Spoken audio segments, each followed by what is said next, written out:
Well, let's hear the question, and it's from Gina in Orange County. Hi, Michelle and Craig. My name is Gina, and my question is, what was it that your parents said or did that helped you grow to love and support one another throughout the years as siblings? As a full-time working mom of 4 kids, ages 9, 7, 5, and 5, one of the most difficult challenges of parenting has been trying to raise my kids to support each other. There seems to be a lot of competition between them, especially between my twin boys.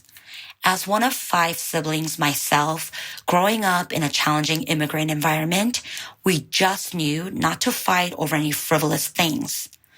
There was and still is a lot of love between myself and my siblings. Yet, seeing my kids who are so fortunate and privileged bicker and fight over the simplest things has been baffling. Any words of wisdom for this, Mama? Thank you for creating this platform. Gina from Orange County. I think my parents taught us to respect their elders. Mm-hmm. So well, my respect as the baby, all my siblings, my sisters, I don't care how much money they got, I still got to listen to them. And, you know, I respect them. Damon, Keenan, my big brother Dwayne, you know, the older sibling sets the example for the younger sibling. My older brother Dwayne was a great big brother to Keenan and Damon. He was very protective. To Keenan. When he wasn't hitting you in the head with a wiffle ball bat. See, Damon's like, don't quite remember it that way. Damon holds grudges. I love Dwayne. But Dwayne taught, you know, he was very protective of Keenan. And he was kind of like the offensive line to a great quarterback. You know, sometimes it's just that extra block, and he just gave him that space. Yeah. And Keenan respected Dwayne, and Damon respected Keenan. I respect all of my siblings. So I think somebody has to set the example, and then you have to teach them respect and honor and love, and that we're all doing this together. Yeah, it's funny. It's like even now, this is how my family is. Like I'm 65 years old. And Keenan go get me a soda. And I got to go get it. And you do. Yeah, I got to go get it. And it's just like... That doesn't work that way in our family. She's like, go get me a soda. Yeah. If Marlon walks in the room and... No, if I walk in a room and there's no seats, Marlon gets up. Yeah. Sean and Keenan will sit and Marlon will get up. You sit here.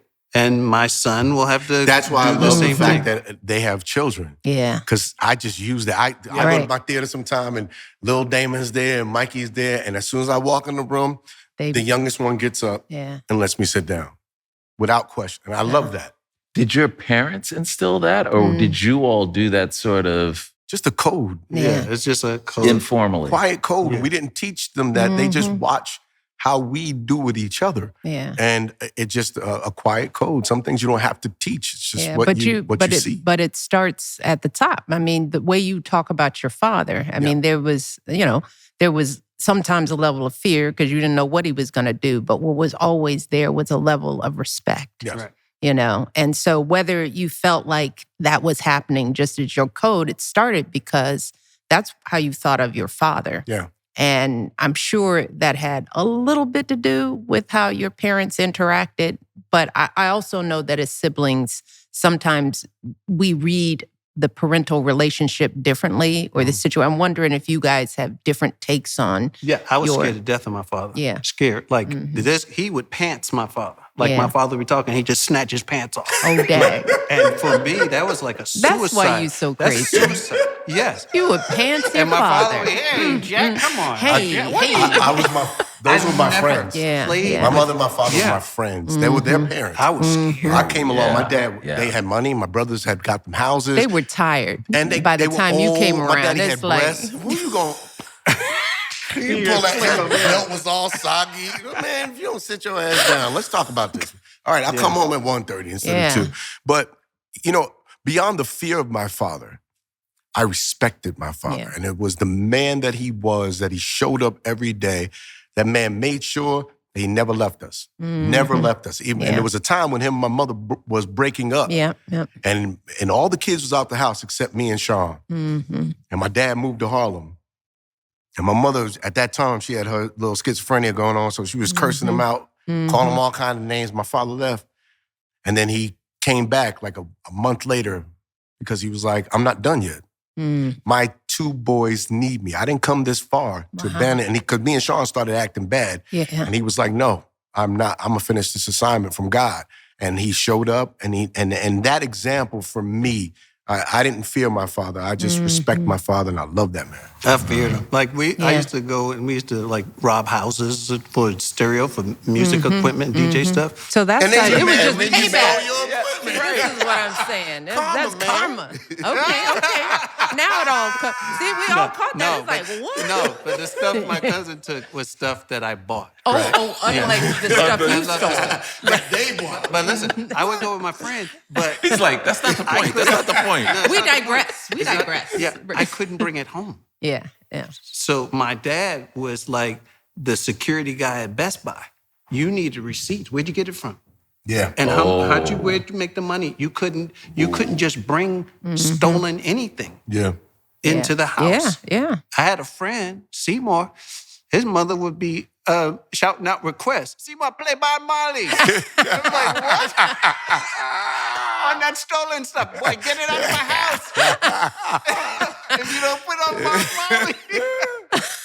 But it was just a different kind of upbringing, you know? And that fear kept me out of a lot of trouble. Stuff that I would think about doing, I wouldn't do because I thought about my dad. Yeah. If I got arrested, you know what? Keep me here, officer. Yep. Oh, yeah. Yeah. You know, I don't want my father picking me up. Yeah. I wouldn't even tell him my name. I'm serious. I was arrested until they just let me go because I wouldn't tell them my name. Ingenious. Fear. Yes. But when I think about, what our parents did or didn't do, and maybe it's a little bit different because we're brother-sister, because that same gender dynamic may make it a little bit hard. But I know we got along for some of the same reasons. It was we didn't want to, our parents worked hard enough without us fighting and causing havoc. We knew our parents were working as hard as they could. We knew that they were giving us as much as they could. I guess we grew up grateful.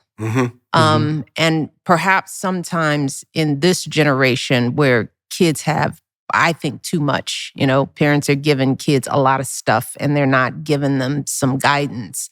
That what we had was a lot of gratitude for the little bit that we did have. So it was sort of like, well, what was there left for us to be fighting about?